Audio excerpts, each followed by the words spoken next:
ഒറ്റ പ്രശ്നമേ ഉള്ളൂ. രാഹുൽ മാങ്കൂട്ടം ഇവരെ ഭീഷണിപ്പെടുത്തിക്കൊണ്ടേയിരിക്കുകയാണ് ഇപ്പോൾ. ഇവരെ ഭീഷണിപ്പെടുത്തി നിങ്ങൾ എന്നെ ഒന്ന് പുറത്താക്കി ഞാൻ കാണിച്ചു തരാം എന്നാ പറഞ്ഞിട്ടുള്ളത്.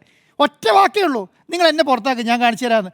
അത് പുറത്താക്കി ഞാൻ കാണിച്ചു തരാമെന്ന് പറഞ്ഞാൽ നെഞ്ചിടിക്കുന്ന ആൾക്കാർ കൂടെ ഉണ്ട്. ആ കൂടെയുള്ള ആൾക്കാർക്കെതിരെ വന്നാലുള്ള അവസ്ഥയൊന്നും ആലോചിച്ച് നോക്കിക്കേ. അപ്പോൾ അതുകൊണ്ട് ഞാൻ പറയും, ഈ റീൽ പാർട്ടി ഉണ്ടല്ലോ, ഈ റീൽ പാർട്ടി ചില്ലറയല്ല കോൺഗ്രസിനെ കൊണ്ട് പെടുത്തിയിരിക്കുന്നത്.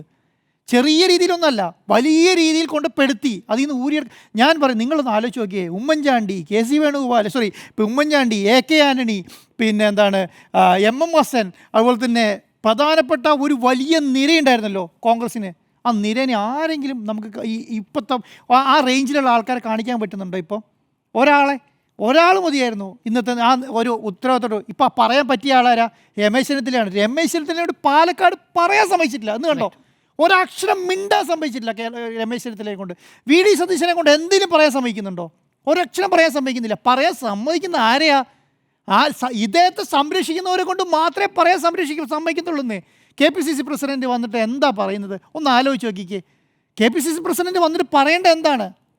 കേരളത്തിലെ കോൺഗ്രസ്സുകാർ എന്താ ആഗ്രഹിക്കുന്നത്? ഇപ്പോൾ കേരളത്തിലെ ഏതെങ്കിലും കോൺഗ്രസ്സുകാർ ഇതേ സംരക്ഷിക്കണമെന്ന് ആഗ്രഹിക്കുന്നവരുണ്ടോ ഇന്നത്തെ കാലത്ത്?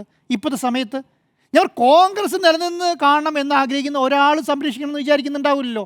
പക്ഷേ ഇവരിത് ആലോചിച്ചുകൊണ്ടേ ഇരിക്കുകയാണ്, ഇന്നും ആലോചിക്കുകയാണ്.